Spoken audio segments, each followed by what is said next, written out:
Dandadan is over. Season one, I mean, of course. What? They're canceling Dandadan? No, they're not canceling Dandadan. But season one is finally over, and season two is right around the corner. One eternity later. I believe. I think it's maybe a year or two. I'm not sure. I gotta look into that. But chat, but chat, I finished up with Dandadan 1, season 1, and no spoilers. There's no spoilers in this, and it made me realize something that it made me realize what this anime has that a lot of other anime don't, or at least I didn't see it as much as this. Right? I didn't really notice it. And that's specifically, the fact that they are always eating around a table together. Be your friends, your family. I've seen a little bit of something like that with Goku, right? And Vegeta, right? Where they're frenemies, really.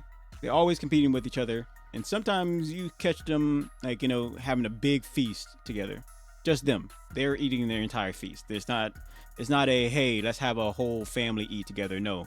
You're just eating off the crumbs that these two leave behind. Anyway, I saw somewhere where the creator of Dandadan, he explained why he does this. Because I think they're always eating almost in every episode, right? Almost every episode. And he explained why they did it is because I'm actually explaining to you a little bit later, right? I'll explain at the end. But there is a reason why he does this. Like, there's a reason why the creator of Dandadan adds in a cooking scene into this, right? And what I've noticed with this kind of, what the heck? Thank you for the sub. I'm not even live. I have to turn that off. Anyway, what I've noticed with this creator is that when there's a bunch of characters in one scene, specifically in the house, there's a lot of talking going on. And I find that to be a very amazing way of writing, because normally you would always have at least no more than one conversation going on in the group, but they're kind of talking over each other, not talking over their, not in an interrupting way, but kind of what you would do if you had a house full of people and everyone's having their own little conversation. And I find that to be a very amazing form of writing, right? You have these two who are frenemies having a conversation about makeup, right? Then you have these two having a conversation about playing Nintendo.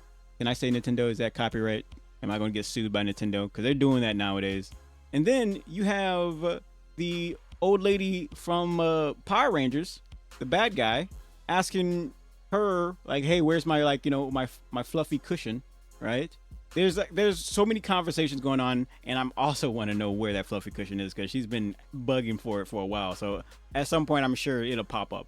I hope she becomes she's not a bad lady, but she's, I don't know. She has her own personality, and I think that's what makes this so amazing. The characters so well written, in my opinion, because they all have their own personalities. They're not necessarily bad. They're not necessarily good. They got very bad intentions, but I realized how the creator is thinking when he writes this, because of what I read, supposedly what he said, and I'm going to share that with you now. So he said, it's pointless if your hard work, it's pointless if you work hard and get nothing. I think kindness is important. I myself was poor at one time when I was an assistant. My teacher gave me 1,000 yen and said, go get a midnight snack. I was so grateful for that 1,000 yen. Eating a bowl of stir-fry, pork, and coffee on the way home, then going back to the office and working again is something that stuck with me. It was hard, so I don't want other people to go through that hardship. And I think there's that right there kind of puts into perspective of how he's writing this Dandadan story, right?